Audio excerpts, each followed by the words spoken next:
Well, oo, ito na yung isa nating alternatibo, alagaan siguro in 2 to 3 years to, no? So hindi to immediate, but ang importante, may plano, may programa, ginigibo sa Japan, gigibo ang digdi.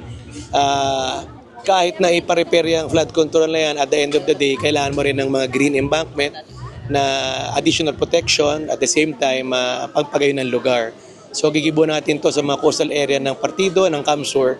Tayo ang nagigibo na ito sa buong Pilipinas. So proud naman tayo nangyari to.